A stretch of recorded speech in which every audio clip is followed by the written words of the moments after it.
अस्सलाम वालेकुम। मैं हूं अदील हामिद और हम लोगों ने पाइथन जो है वो लर्निंग जो है वो स्टार्ट की हुई है। तो आज हम लोग बात करेंगे वेरिएबल्स के बारे में। मैंने वीएस कोड ओपन किया हुआ है और यहाँ पे मैंने एक नई जो फाइल है वो क्रिएट कर लिया है, variable.py। तो अब हम लोग क्या करेंगे, पहले तो आपको ये बात जो है वो जानना ज़रूरी है कि वेरिएबल्स क्या होते हैं। वेरिएबल्स एक्चुअली होते हैं हमारे पास। आप ना एक बात को ज़रा सीखें कि जो हमारा कोई भी प्रोग्राम होता है वो पहले होता है हार्ड डिस्क, यानी कि सेकेंडरी स्टोरेज जो होती है उसके अंदर होता है। और उसके बाद हमारा जो जब हम लोग उसको रन करते हैं तो वो हमारा चला जाता है मेमोरी के अंदर। अब मेमोरी जो होती है वो एक छोटी सी जगह होती है, बड़ी फास्ट होती है। और जो भी प्रोग्राम चल रहा होता है एक्चुअली वो क्या होता है, लोड हो जाता है हमारी मेमोरी के अंदर। अब मेमोरी समझ लें, आप कंसीडर कर लेते हैं कि मेमोरी जो होती है वो हमारी, समझ लें कि ये वाली हमारी मेमोरी है। इसके अंदर मुख्तलिफ तरह के जो हमारे प्रोग्राम है वो चल रहे होते हैं, वो यहाँ पे लोड हो जाते हैं इस मेमोरी के अंदर।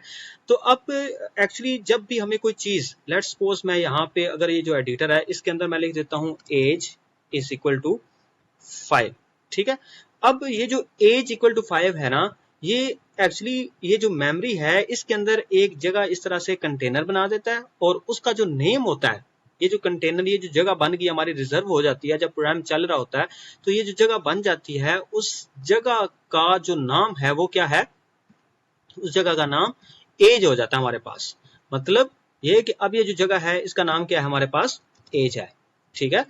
अब मतलब अब मैंने लिखा था कि जो एज है वो कितनी हमने लिखी थी, वो लिखी थी हम लोगों ने 5। इसका मतलब है कि यहाँ ये जो जगह है इस जगह के अंदर यहाँ पे 5 जो है वो स्टोर हो गया हुआ है, ठीक है। अब अगर मैं यहाँ पे अपना जो वीएस कोड है उसके अंदर लिख देता हूँ एज इज इक्वल टू, लिख देते हैं हम लोग 8। अब इसका मतलब है कि जब हम लोग प्रोग्राम को रन करेंगे तो इस जगह के ऊपर ये जो 5 है वो मिट जाएगा, वो साफ हो जाएगा और इसकी जगह हमारे पास आ जाएगा 8। इसी तरह से अगर मैं फिर से यहाँ पे चेंज करता हूँ, मतलब अब एज जो है उसके अंदर लिखता हूँ 20, तो अब वो जो जगह है हमारी उसके अंदर जाके हमारे पास क्या आ जाएगा, 20 जो है वो वहां पे चला जाएगा।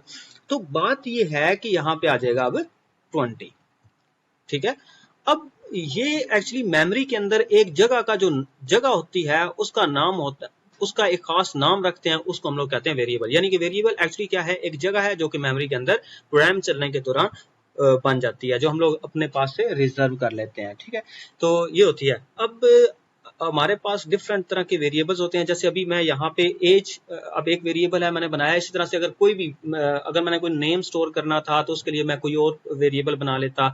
इसी तरह से अगर किसी और तरह का डेटा स्टोर करना हो, ऑपरेशंस परफॉर्म करने हो, तो मैं वेरिएबल्स क्रिएट कर लेता ताकि मेमोरी के अंदर वो जगह जो है वो मेरे लिए बन जाए, रिजर्व हो जाए और उसको मैं इस्तेमाल कर सकूं अपना प्रोग्राम चलाने के लिए। तो यहाँ पे अगर मैंने इस एज को अगर यूज करना हो, मतलब इस वेरिएबल को यूज करना हो, तो जैसे मैं प्रिंट करना चाहता हूँ इसको, तो सिंपली मैं प्रिंट लिख के उस एज को यहाँ पे इस्तेमाल, मतलब उस एज, मतलब इसका पैरेंथेसिस के अंदर उसका नाम लिख दूंगा और मैं इसको रन कर दूंगा। इस तरह से क्या हो जाएगा, मेरे पास देखें ये 20 आ गया। तो अब मैंने आपको बताया था ना कि मेमोरी के अंदर पहले जब इस लाइन पे पहुंचा तो उस वक्त क्या थी, उसने एज नाम का एक वेरिएबल क्रिएट किया, मतलब वो जगह बनाई, उसके अंदर 5 स्टोर कर दिया। अगली लाइन पे उसी 5 की जगह पे 8 रिप्लेस कर दिया।